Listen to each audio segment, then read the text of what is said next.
4. Cal pushed, gritting his teeth against the effort. His fingers, slick with blood, twisted around the dagger's cracking leather grip. His head swam with images of bodies lying in pools of blood, their final thoughts frozen in lifeless eyes. Their panic, their fear. They were locked onto him, accusing him. It was his fault. He squeezed his eyes shut, willed the pain away, pushed it down, down to where he didn't have to look at it anymore, down to where he didn't have to feel it anymore. But guilt clung to him like pitch. When he opened his eyes again, he saw the dagger buried in his stomach, his reward. It was all his fault. He should have gotten there sooner. Cal jolted awake, gasping as the last vestiges of the nightmare faded. He swung his legs over the side of the bed. His insides groaned in protest. His fingers traced the edge of a bandage covering his stomach, specks of blood forming beneath. Be careful, or you'll reopen that wound. A woman with shoulder-length raven black hair pushed him back down onto the bed. Her hands were rough, calloused. She was around the same age as him, perhaps a year or two older. Cal was mesmerized by the sight of her. Her posture radiated danger, as if she were fresh from a fight or ready to jump into the next. "Leif, he's awake! Finally!" she yelled to her side. Her voice carried confidence that bordered on arrogance, the cocksure attitude of someone engaging with a task they deemed beneath them. Leif limped into the room a few seconds later. He wore faded leather armor that looked awkward hanging off his old bones. Something about it just didn't fit right, like it was made for a younger man. He placed his sword on the desk, the nicked edge glinting in the dim light, deadly even at rest. He threw his arms around Cal and held tight, squeezing too hard, the scent of the old leather encumbering them both. "My boy, you're awake." His voice cracked as he let Cal go. "I thought I'd lost you too." His tired hands gripped Cal's shoulders. His bloodshot eyes searched Cal's face. Cal couldn't say anything. He didn't know where to begin. For a fleeting moment, seeing Leif unharmed lightened the load in his chest, allowed a brief pause of relief. Then the memories crashed back, bringing with them another wave of grief that cut deeper than any flesh wound. Roskell, Lady Havisham, their bodies lying motionless in the dirt, Prissa wailing next to them. The memory hit Cal hard. He shoved Leif away, ignoring the tearing he felt in his gut. "Where were you?" he said, pain layering his voice. "You should have been there. Where were you?" Leif said nothing. He just stared at Cal. The dark circles under his eyes deepened. Cal searched his face for an answer. Any answer. But there was none. This old man had failed, and he knew it. It was the only thing that showed in his gaze. "Answer me!" Cal yelled, his voice breaking. He needed Leif to know that this was his fault, to feel this guilt, the weight of this responsibility. "Cal, you have every right to feel angry, but don't tell me how I feel, old man," Cal spat. "Just tell me why you abandoned us like a coward." "He was looking for me," the raven-haired woman answered. She'd propped herself up against the wall, or at least what was left of it. Cal hadn't noticed it until now, but he was lying in Leif's ruined office. The walls were scorched black, and the smell of burnt oil and wood was thick in the air, making Cal's eyes water even more. Leif thought something like this would happen after the Gyfted used her new abilities, but even he couldn't have predicted how fast the Lord Inquisitor would arrive. Cal glared at her. Why was she more important than protecting this orphanage? What did she have to do with Leif and Ovette, anyway? You should be grateful, she said, sounding almost bored as she examined her nails. If we hadn't arrived when we did, then you'd likely be dead. Just like the. That's enough, Shay, Leif murmured. His voice carried the weight of his exhaustion. He sounded old, defeated. Shay replied with a huff. She pushed herself off the wall and left through what remained of the entrance to Leif's office. What's going on, Leif? Who is she? And why was getting her more important than staying here? Cal, there's more going on here than you realize. Ovette was dangerous. I went to Shay to see if her people would take her. Take Ovette? What do you mean she's dangerous? Ovette wouldn't harm a dung fly. Heat grew in Cal as he listened to each word Leif said. How could he say those things about Ovette? Who did he think he was?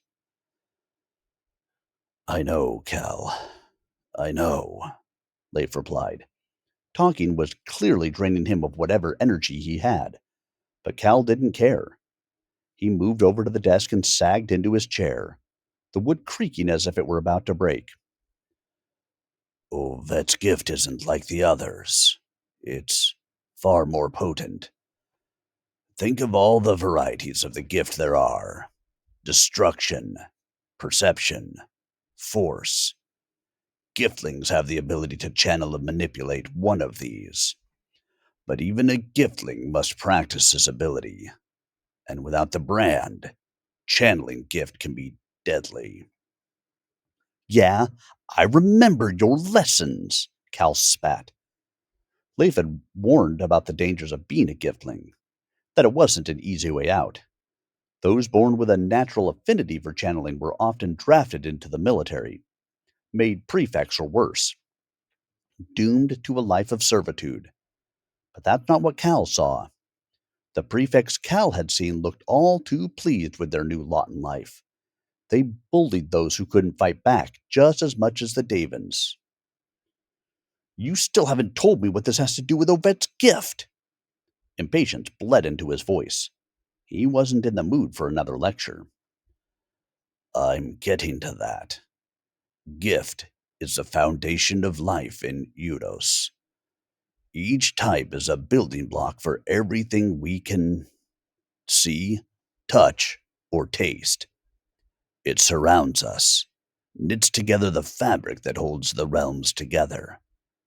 The gifted is able to not just manipulate and channel the gift, but also become one with it. They can shape the gift into whatever they please. Untrained, that power is pure chaos. But a trained gifted would have enough power to punch a hole through the veil that separates the realms. The gift holds the realms together? There's more than one? Yes, Cal. Eudos isn't the only realm out there. Why do you think there are Eudens and Davins? Where did you think the Davins came from? The Davins aren't from our realm? Cal couldn't believe what he was hearing. He'd never stopped to think about why they were called Davins. He just knew he hated the word. Hated them. No, they're from a realm called Davos, and they want Eudos's gift. And the gifted? Yes, gifted like Ovette are rare. Very rare. But when they appear, the Davins will stop at nothing to capture them. Leif hung his head as he finished. There it was, Cal thought, his guilt. So he did know. Pitiful old man. And you just let it happen.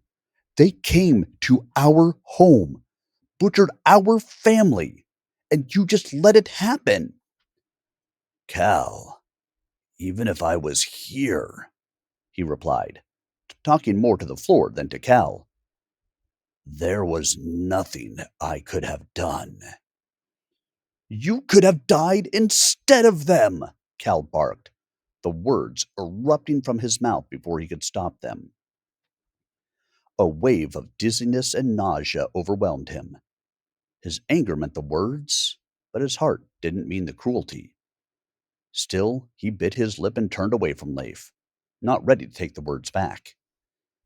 The moment dragged, long, silent, and heavy, unbearable until Leif pushed himself from his chair and made to leave, but not before whispering, I wish I had.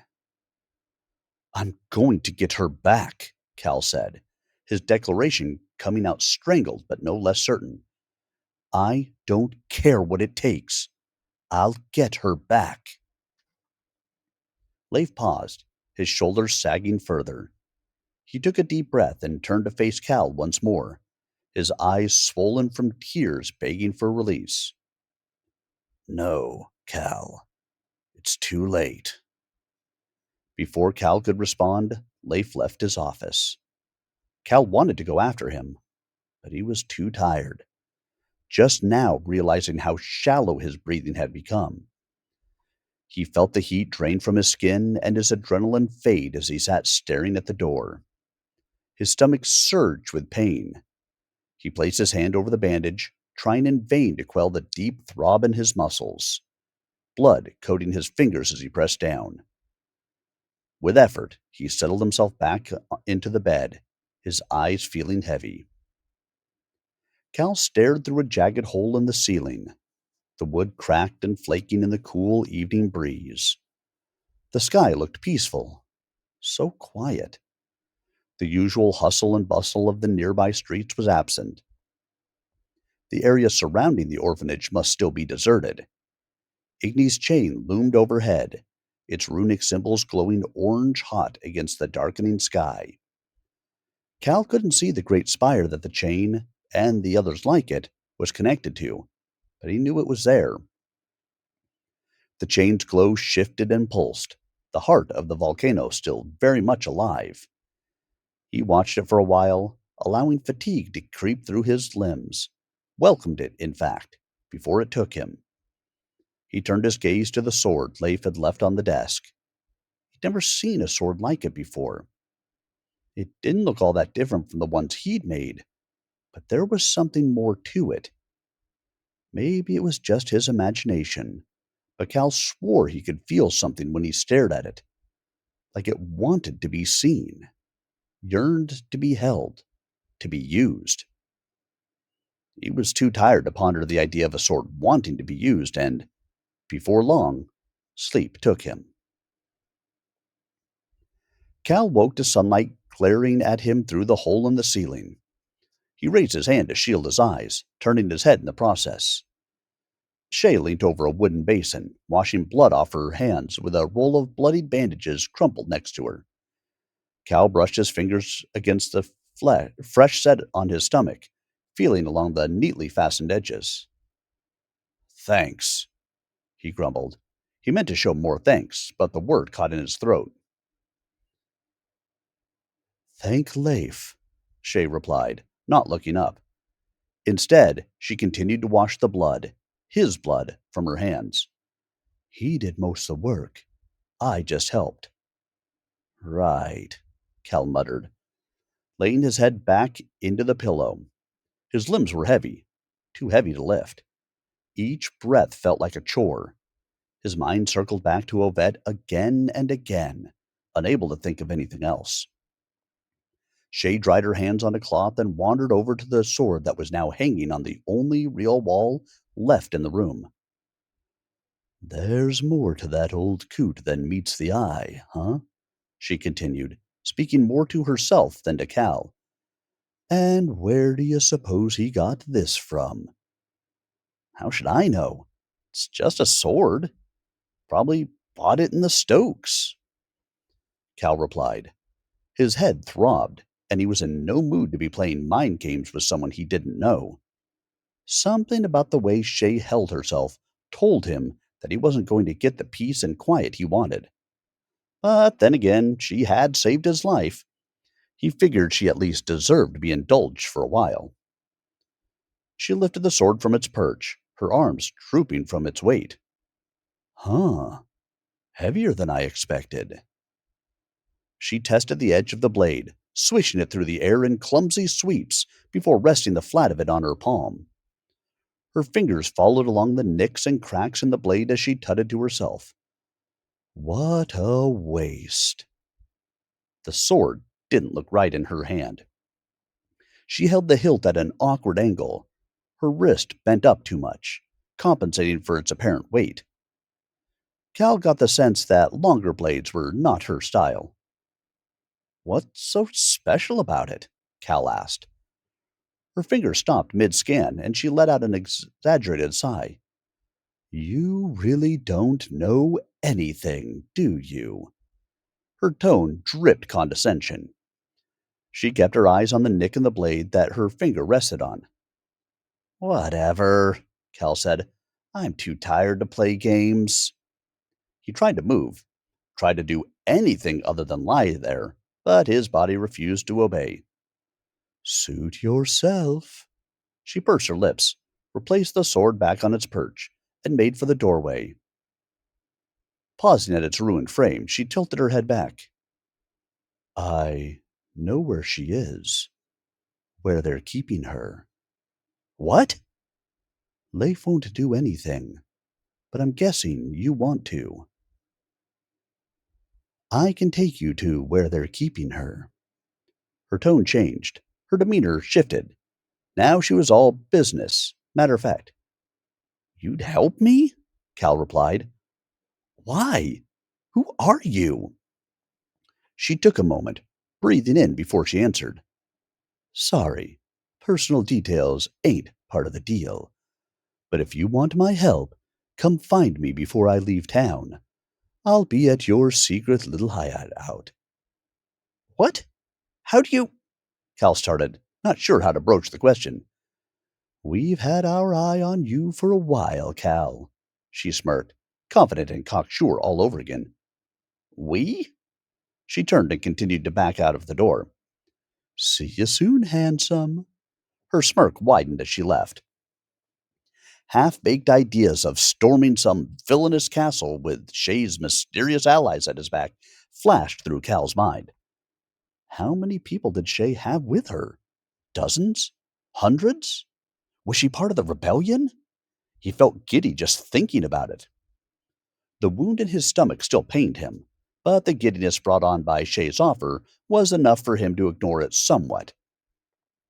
As he calmed, it dawned on him that he hadn't eaten a thing since waking up. Or at least he didn't remember eating anything. With care, he swung his legs over the edge of the bed and tested his weight. His feet felt heavy and wooden, but the cold stone floor of Leif's office was refreshing after laying under what passed for a blanket for so long. He still wore the same dirty clothes from the other day, his tunic ruined with dark red stains framing either side of the torn cloth. First things first, he'd need fresh clothing, or at least as fresh as the orphanage could offer. Hobbling over to the doorway, he braced his hand against the wall for support. The wood flaked and crumbled into dust. The destruction made this all real. His home had been destroyed. The memory of the fire was still fresh in his mind, the heat from the flames too easy to recall. Memories at Leif's burnt-out office did little to quell. Cal, you're awake! Prissa darted over and buried her face in Cal's stomach. He doubled over from the pain, more so as she squeezed him close. Leaning her head back to look up, her expression was caught somewhere between smiling and crying, her face a mess of tears and snot. I was so worried. I didn't know how to help. Leif said you were sick and that I wasn't allowed to see you and that nice Shay woman was going to take care of you and that if I wanted to be a good girl, I needed to let you sleep. But you slept for so long, and I. Her babbling ended with a burst of tears and another painful jolt as she buried her head into his abdomen again. Cal, Roscoe, and Lady Havisham, they, they're not. Her body jerked through each breathy sob, sobs she'd clearly been holding in for days. Her crying caught the attention of the other surviving littles, and they all ran over, each recounting how Leif had told them to leave Cal alone while he slept, while he recovered, unaware of their grief, their suffering. Hey, it's okay. I'm awake now, and I'm fine, see? Cal puffed at his chest, placing his arms on either side of his waist. He ignored the strain in his side. The littles needed it, needed something, and he didn't know what else to give. He tried to make himself look as strong and heroic as he could, though his performance did little to comfort Prissa or dissuade the others from sobbing. Prissa noticed the bandage on his stomach and the fresh pool of blood that had started to seep through. I'm sorry, Cal. You got hurt because of me. Prissa sniffed, backing away, her gaze fixed on the blood. Cal dropped to his knee, suppressing a wince and keeping a smile on his face. This pff, doesn't even hurt, he said, grinning. She sniffed again, muttering inaudible butts before wiping her face on the sleeve of her tattered, mud-caked dress. This wasn't your fault, Pris. None of this was. But I hid, and he tried to get me, tried to take me away. Roscoe, he hit him, and then he. She broke down again, and Cal wrapped his arms around her, bringing her in close. Shh, it's okay. It's okay.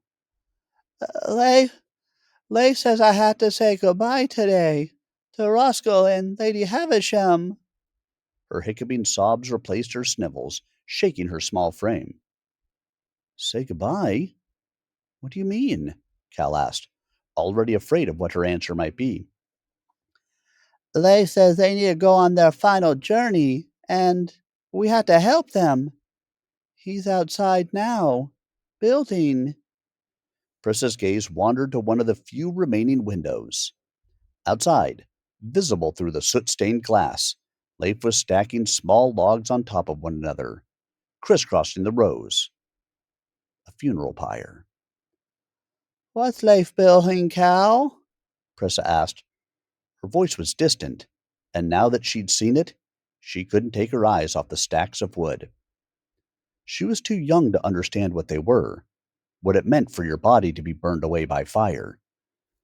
The finality of an old Igni tradition, one most didn't practice anymore. The expectation was to take Lady Havisham and Roskell to the Citadel, but Leif had chosen to commit their bodies to gift fire. He looked solemn as he worked.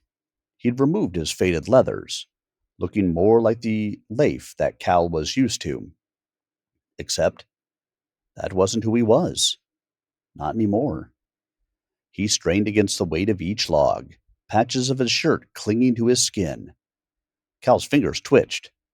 Part of him wanted to help, to go out and let the silence of the work be his apology for what he'd said.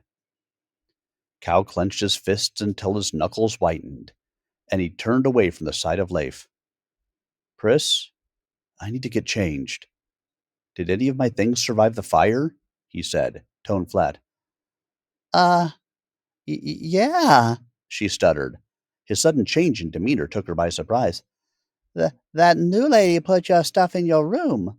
Most of it is still there. As Cal started off in the direction of his room, Prissa wrapped her hands around his wrist. I don't know how to say goodbye, she squeaked, tears once again brimming in her already swollen red eyes. Nor do I, Pris, he whispered, before pulling back. It pained him to walk away from her, but he had to meet Shay. He needed to feel like he was moving. Staying here, saying goodbye? He couldn't. Not yet. He didn't deserve to. Cal's room lay half destroyed. The fire had crept along the foot of his bed, and judging from the singed sheets, he was surprised to see that it was still standing. He had no intention, however, of testing the stability of the bed's crumbling legs. A set of clean clothes, cleaner than any he'd ever owned, lay folded beside an old leather jerkin, similar to the one Leif had worn, but smaller, more his size. A note lay on top. Just in case you need it. The handwriting was sloppy, but had a certain femininity to it. Cal's mind jumped to the notes he and Ovette would leave each other in their secret spot. Ovette's purchases and his finds for the day. He smiled at the memory, but his heart sank as he set the note aside and picked up a small bundle of dirty cloth. It was heavier than he expected, and he knew what the bundle contained the moment he touched it. Lady Havisham's dagger. The dagger had been cleaned and coated in oil. Cal closed his fingers around the hilt. The leather wrappings were soft and supple with the same oily substance. It felt more at home in his hand, like it fit him, like it wasn't Lady Havisham's dagger. It was his. The face of the prefect he'd killed flashed through his mind, the fear in the prefect's eyes as he realized his time had come. Cal's legs shook at the thought. He needed to sit down. Nausea hit him like a punch to the gut, and his stomach responded with throbbing waves of pain. The dagger clattered to the floor as his hands moved to cover his face, and he slumped onto the bed, gasping for air. Everything felt tight. His chest, his arms, his hands that he'd balled into fists over his eyes. He gasped for air, but no matter how hard he tried, he couldn't take in enough. The lack of oxygen added to his dizziness. The spasms in his stomach made him thankful that he hadn't eaten anything. Cal couldn't get the image of the prefect out of his head.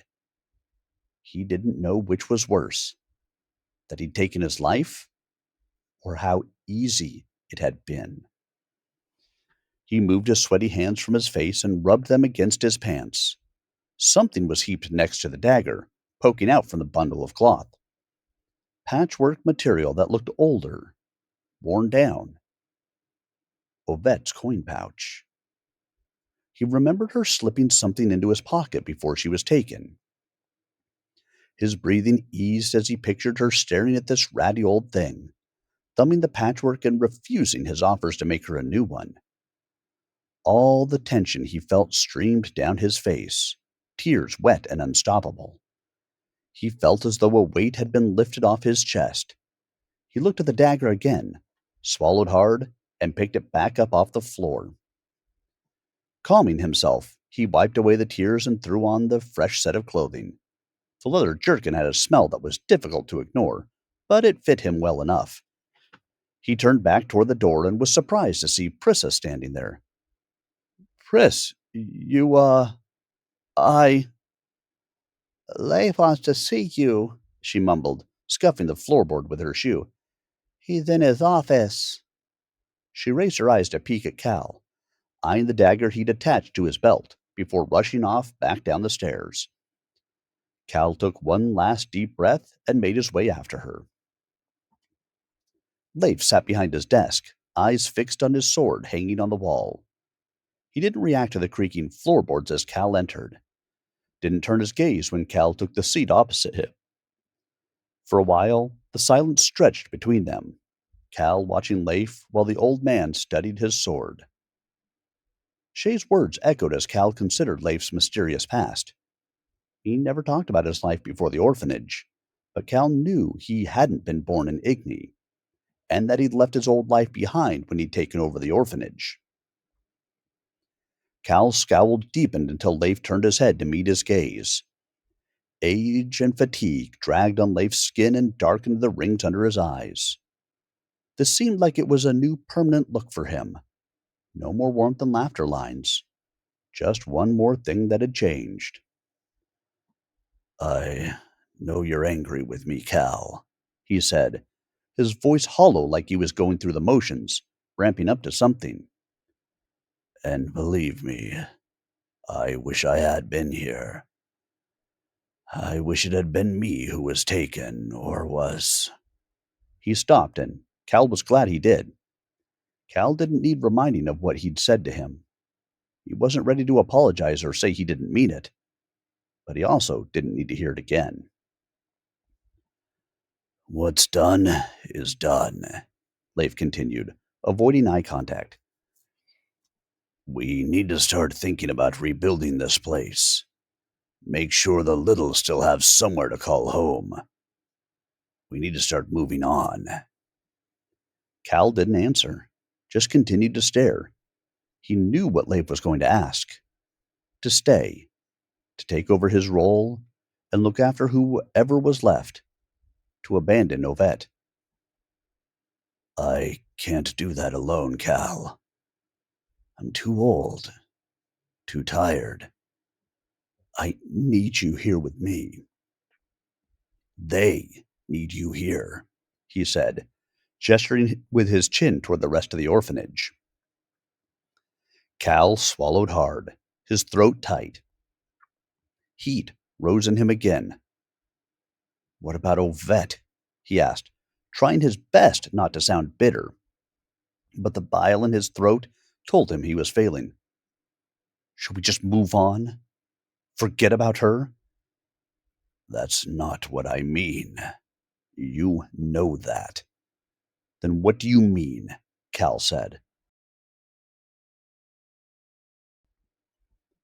Cal felt like he was walking right into Leif's trap, but he refused to back down. Tell me, how should we move on from Ovette being taken? From Lady Havisham and Roscoe being slaughtered like animals in front of us? I'm trying to keep us together, Cal, Leif muttered, rubbing his temples. He was growing more frustrated by the second. The mask of the patient father was slipping ever so slightly. Good. Cal wanted it to slip, wanted him to shout. He needed the justification for calling him a coward. Now is not the time to run off and get yourself killed. Oh, so now you care if one of us dies? Of course I care, he yelled, slamming a fist onto the table. His voice rang out through what was left of the building. Cal knew because any noise the littles were making in the other room went silent.